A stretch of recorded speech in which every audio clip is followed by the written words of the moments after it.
Your Graces, I have to tell you in all seriousness that this land of ours is in the shit. Deep fucking shit.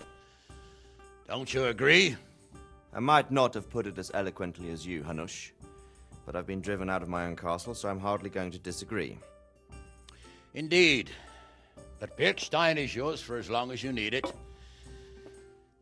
There's room enough for your men and you here at Rattay, and I'm sure my ward won't have any objection to me lending you his castle. I'd be honoured. Birkstein is at your disposal as long as you wish, Your Grace. Just as well you have another castle at the other end of town, eh? At any rate, I'm beholden to you, Sir Hans, and to you, Sir Hanush. I don't like to speak ill of your people, Sir Radzig, but, well, there's no love lost between the townsfolk and the refugees. There's been talk of criminality. No, they'll have to get used to it until the situation's resolved. But when will it be resolved? And what on God's earth is this war even about? I won't lie, sir. I don't understand it. You aren't alone, Father. I believe Sigismund's original intention was to persuade Wenceslas to accept the imperial crown and to leave the rule of Bohemia to him. Who could blame him? I know Wenceslas is a friend of yours, Radzig, but even you have to admit he brought it upon himself. I can't deny the king neglected affairs of state for other pursuits. There is a need for order in the land, but I don't think the lords who sided with Sigismund realized just what Hungarian order looks like. Hungarian order. What concerns me, sir, is how a good Christian could resort to such brutality. To give him his due, I don't think he expected the lords of this country to stand behind the king. But thanks to him, we're tearing ourselves apart, and now he has to get things under control. But why in God's name does he have to use those barbarians? Money is the root of all evil, young sir. Wars are costly, and this one has dragged on for a year. Sigismund ran out of coin for knights, so he recruited those whore sons that settled in Hungary. The less he pays, the more they make up for it with plunder. That's why he attacked us. He was after our silver. What are you doing? You've no business here. Clear off. Wait, it's Henry. Henry, who disappeared after I clearly ordered him to remain at Taunberg. I'm sorry, sir, but I had to bury my parents. Had to? Do you think you were the only man who lost someone there? But the others listened to their lord. And it wasn't just your own life you nearly threw away. So Robard and his men risked theirs to save you. I'm sorry, but I had to. Oh, there you go. When you have to, Radzig. Your father was a remarkable man, and your mother, she was remarkable too. They deserved a Christian burial. Did you manage that at least? No. I was attacked by thieves. I wouldn't be here now if it wasn't for that girl.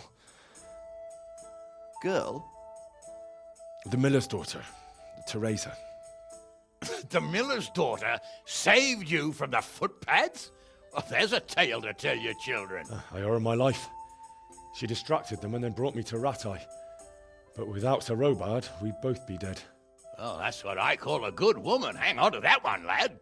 Still, it's a great shame your parents are buried in unconsecrated ground. That means purgatory for them. Be quiet, Friar. I didn't invite you here to eat me out of house and home and deliver a sermon while you were doing it. If you're so concerned, Father, maybe you should save the innocent souls of these fine Christians yourself. Go to Skalitz and consecrate their graves. I assure you, if you're killed by bandits, your soul will soar straight to heaven, as long as someone buries you in consecrated ground first. If there's anything left to bury, that plump carcass of yours would be quite a feast for the wolves and the crows. And one skeleton looks much like another, so how would we know which were your ordained bones or those of Sigismund's Tartars? Be that as it may, why have you come here? I must get your sword back. Sword? My sword hangs here at my side. No, the sword my father forged for you. One of those thieves stole it from me. They almost killed him and he already wants to go back. Takes after his father, I suppose. Lad, I've lost a castle, a village, silver mines, and a good half of my subjects. Why would I miss one sword? Because it's the last one my father forged, and I promised him I'd deliver it to you. I understand.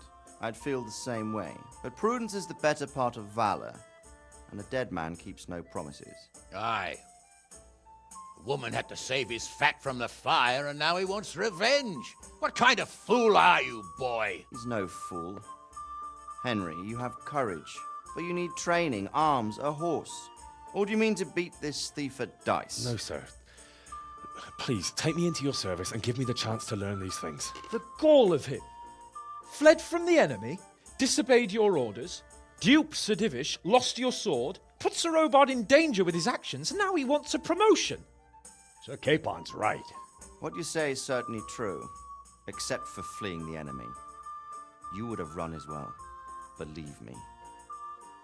Henry's earned some punishment, but how do you punish someone who's already lost everything,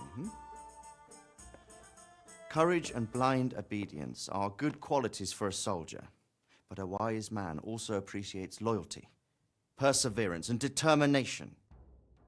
Besides, that was a fine sword that his father made.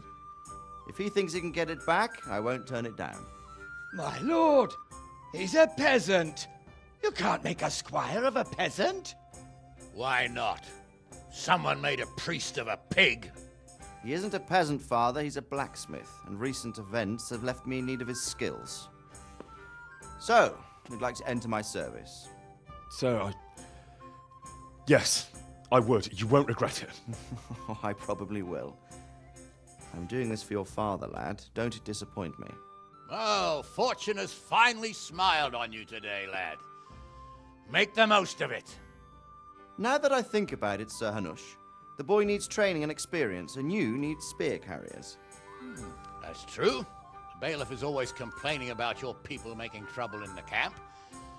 Maybe one of their own among the guard might help. It might. In any event, it will prove valuable experience.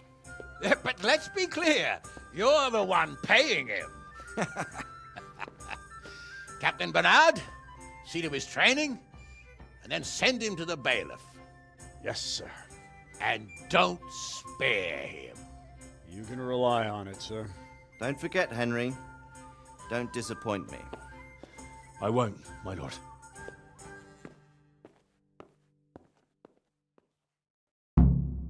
Well, that was awful. I didn't imagine a village yokel like you would have much skill, but you failed to meet even my low expectations. I don't know why you're wasting your time, Sir Bernard. Nothing will come of him anyway, and at the first... What did you say? Calm down, boy. Keep in mind who you're talking to. A braggart who was born with a silver spoon in his mouth. Now, you've really done it. You'll go to the stocks for that. Calm yourself, Sir Bernard. If the blacksmith boy feels he can prove himself, then let him try. Do you think you can beat me? Well? Any time. Very well. If you defeat me, I'll give you my bow. If you lose, you'll have to pay up. Do you even have any coin? I don't have enough. Then you'll owe me or work it off. Let's get to it. Well, I didn't expect that. Probably just wasn't your day, sir. I told you I have a heavy hand, ever since I fell off that horse during the last hunt. What are you grinning about, boy? I think you owe me a little payback. How about a sword fight at the arena? If you like. Sir Hans, is this necessary? Sir Hanush has already had words about you fighting with your subjects. He explicitly told me. I know what he told you. You can just tell him I didn't listen to you. So what's it going to be, blacksmith? If we must. Excellent. Then let's go. Well, you got the better of me this time, blacksmith. I must be having an off day.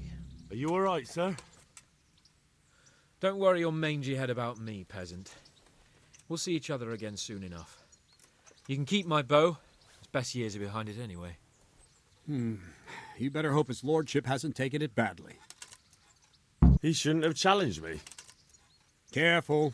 You might be under Sir Radzig's protection, but you'd be wise to stay on good terms with the other noblemen, too. Now, go to the rat house. The bailiff's waiting for you there. All right, Captain. I'm to put myself... Ah, so you're... Yes.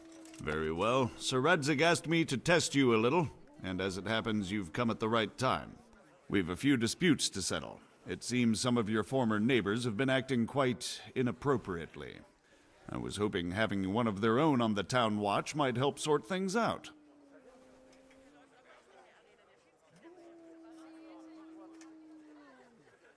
You can count on me, bailiff. You're certainly bold. I like that. Here I am. My name is Henry. We're supposed to go on patrol together? I see you're kitted out. Ready to get going. I'm Nightingale. Aren't you that lad the mill wench brought here on a cart? Teresa. Yes, she rescued me. She turned up with Captain Robard and his knights. All honor to the girl. She has bigger balls than most men. Tell me, how did you pay her back? Well, I thanked her. That's not much, is it? You should go and see her when you get a chance. So how did you end up in the service of the bailiff?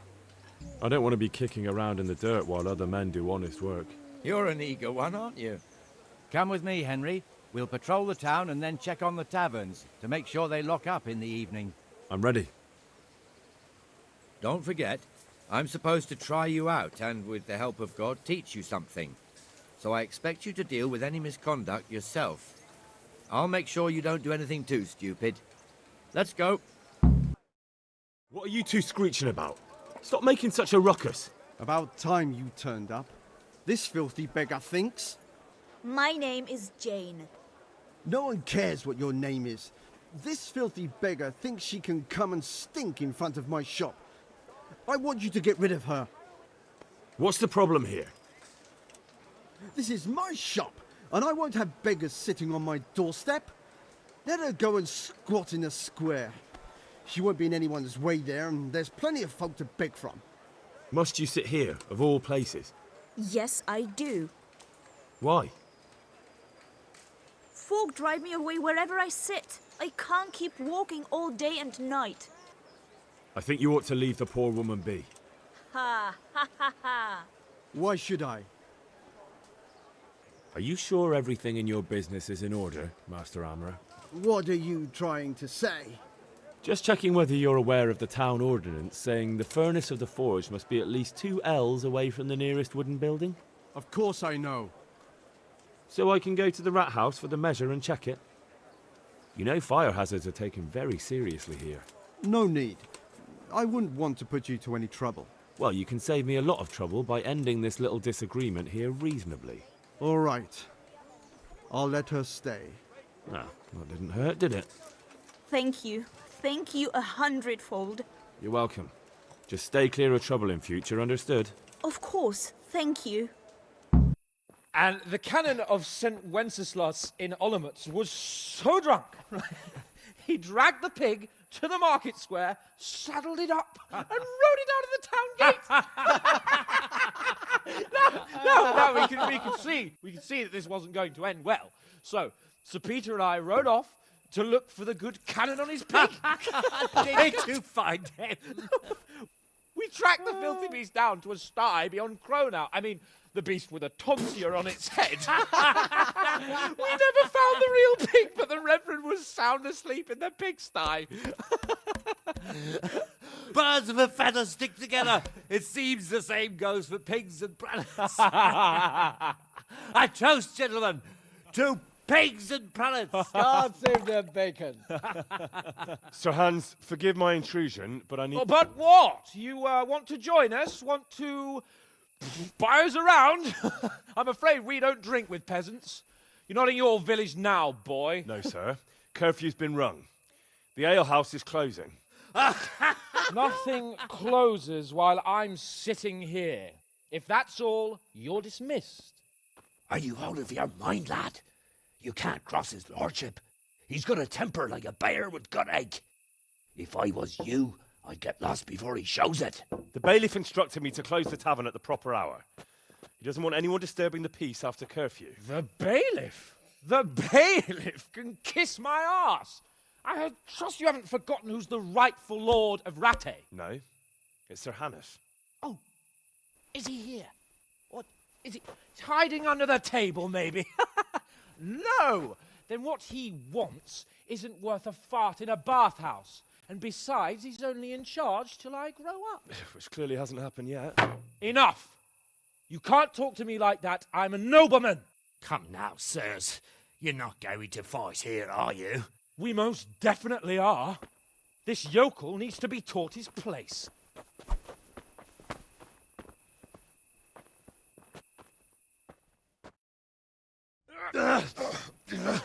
Crucifix! What in the name of Christ is happening here?